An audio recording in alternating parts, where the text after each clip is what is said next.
Welcome back to today's Donkey Story Time. Happy Tuesday. I hope you had a wonderful long weekend and got a chance to get outside and enjoy that beautiful sunshine.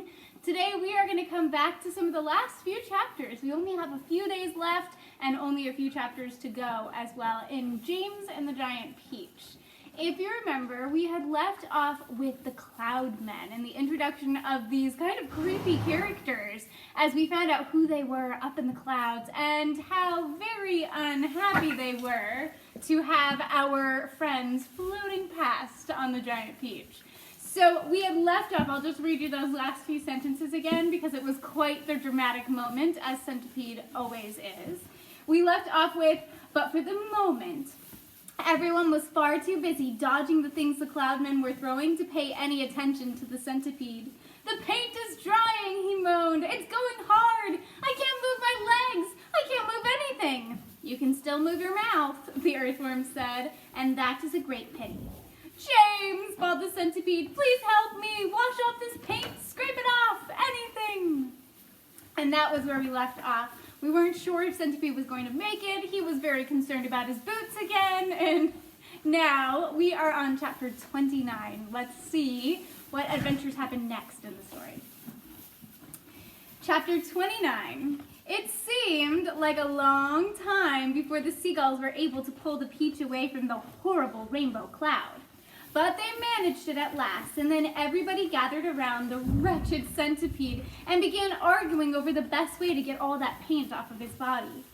He really did look a sight. He was purple all over, and now that the paint was beginning to dry and harden, he was forced to sit very stiff and upright, as though he were encased in cement. And all 42 of his legs were sticking straight out in front of him like rods, like a Frankenstein.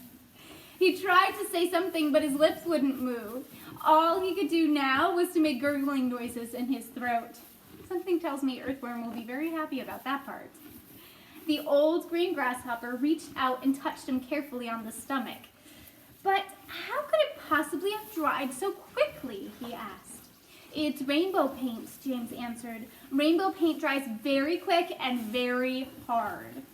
"I detest paint," Miss Spider announced. "It frightens me. It reminds me of Aunt Spiker, the late Aunt Spiker. I mean, because the last time she painted her kitchen ceiling, my poor darling grandmother stepped right into it by mistake, and when it was still wet, there she was stuck. And all through the night we could hear her calling to us saying, 'Help, help, help,' and it was heartbreaking to listen to her. But what could we do? Not a thing until the next day when the paint had dried, and then, of course, we all rushed over to her and calmed her down and gave her some food. Believe it or not, she lived for 6 months like that, upside down in the ceiling with her legs stuck permanently in the paint. She really did. We fed her every day. We brought her fresh flies straight from the web. But then on the 26th of April last, Aunt Sponge, the late Aunt Sponge, happened to glance up at the ceiling, and she spotted her. 'A spider!' she cried. 'A disgusting spider! Quick, fetch me the mop with the long handle!' And then, oh, it was so awful. I can't bear to think of it." Miss Spider wiped away a tear and looked sadly at Centipede. "You poor thing," she murmured. "I do feel sorry for you." "It'll never come off," the Earthworm said brightly. "Our Centipede will never move again. He will turn into a statue, and we shall be able to put him in the middle of the lawn with the bird bath on top of his head." "We could try peeling him, like a banana," the old green grasshopper suggested. "Or rubbing him with sandpaper," the ladybug said. "Now, if he stuck out his tongue," the Earthworm said, smiling a little for perhaps the first time in his life, "if he stuck it out really far, then we could all catch hold of it and start pulling." What a terrible thought. "And if we pulled hard enough, we could turn him inside out, and then he would have a new skin." There was a pause while the others considered this interesting proposal. "I think," James said slowly, "I think the best thing to do—" Then he stopped. "What was that?" he asked quickly. "I heard a voice. I heard someone shouting." Let's see. Chapter 30. They all raised their heads, listening. Shh! There it is again. But the voice was too far away for them to hear what it was saying. "It's a cloud man," the spider cried. "I just know it's a cloud man. They're after us again." It came from said, and automatically everybody looked upward. Everybody except for the centipede who couldn't move. Ouch, they said. Help! Mercy! We're going to catch it this time. For what they now saw swirling and whistling directly over their heads was an immense black cloud. A terrible, dangerous, thundery-looking thing that began to rumble and roar as they were staring at it.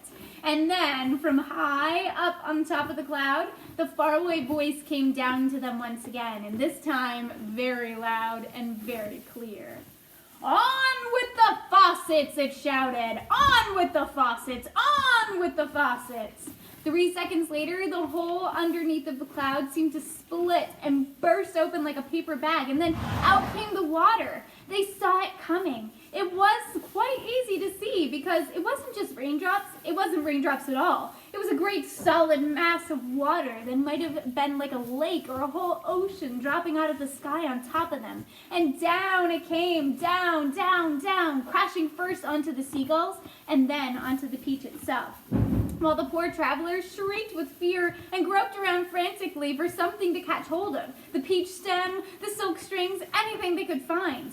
And all the time the water came pouring and roaring down upon them, bouncing and smashing and sloshing and slashing and swashing and swirling and surging and whirling and gurgling and gushing and rushing and rushing. Whew! And it was like being pinned down underneath the biggest waterfall in the world and not being able to get out.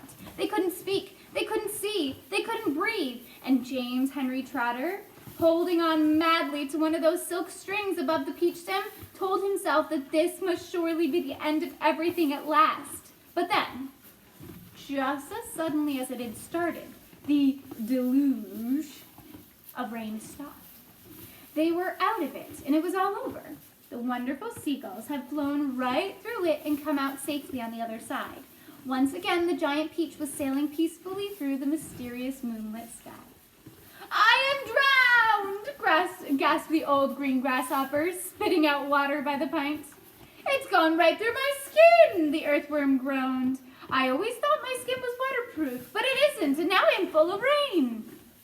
"Look at me! Look at me!" shouted the centipede excitedly. "It's washed me clean! The paint's all gone! I can move again!" "That's the worst news that I've heard in a long time," the earthworm said.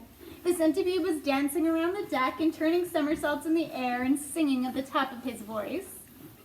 "Oh, hooray for the storm and the rain! I can move, I don't feel any pain.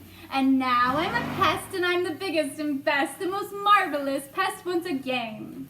"Oh, do be quiet," the old green grasshopper said. "Look at me," cried the centipede. "Look at me, I am freed, I am freed. Not a scratch, nor a bruise, nor a bleed. To his grave this fine gent they all thought they had sent, and I very near went, oh, I very near went. But they sent quite the wrong centipede."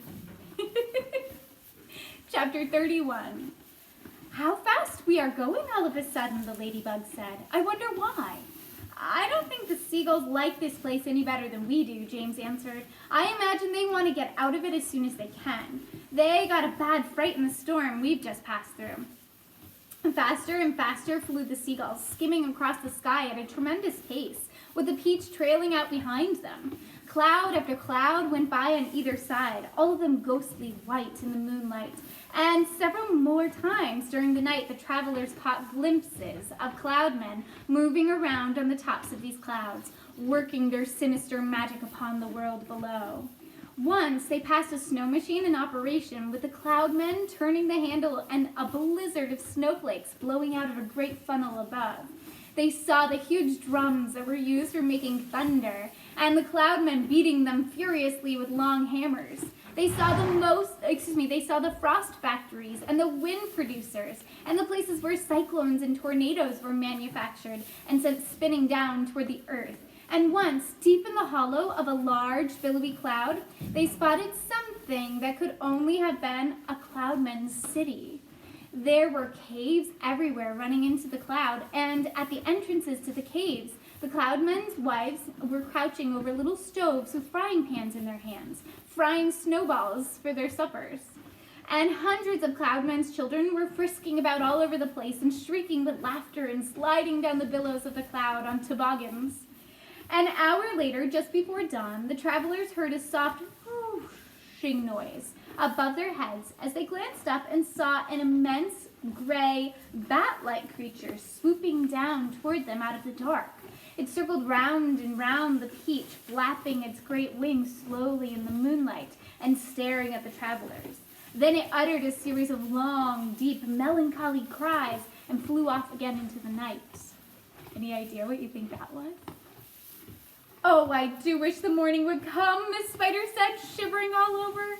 It won't be long now, James answered. Look, it's getting lighter over there already. They all sat in silence, watching the sun as it came up slowly over the rim of the horizon for a new day. New day, new adventures. So I'm going to pause you there for now, and not to worry, I'll catch you up on the next part of this adventure tomorrow as we catch right up on the next parts of the stories. Actually, I should say Thursday. I'll catch you up on the next part on Thursday. I'll have to leave you hanging for Wednesday, but I'll catch you up on Thursday, and we'll find out what happens next in this adventure, and eventually where this peach is going to have to land. I'm just not sure these seagulls can keep going forever and ever, so we'll have to see what happens next. For now, I will leave you with a reminder to remember to check the Google Classroom for updates. We have a special week this week with our camp theme, so don't forget to be checking for special camp messages. Keep working on your camp choice boards for the week, and all of our meets this week will also be camp themed too. So be ready to join me if you'd like to on Wednesday for our spooky story meetup, and we'll do some campfire stories and write some stories together on Wednesday as well. So we'll have meets on Tuesday, Wednesday, and Thursday this week, so don't forget to check the classroom for updates. For now, I'll leave you with that and a reminder to look for moments where you can show caring and kindness to one another. Keep up the great work, my friends, and I'll see you all soon. Bye, guys.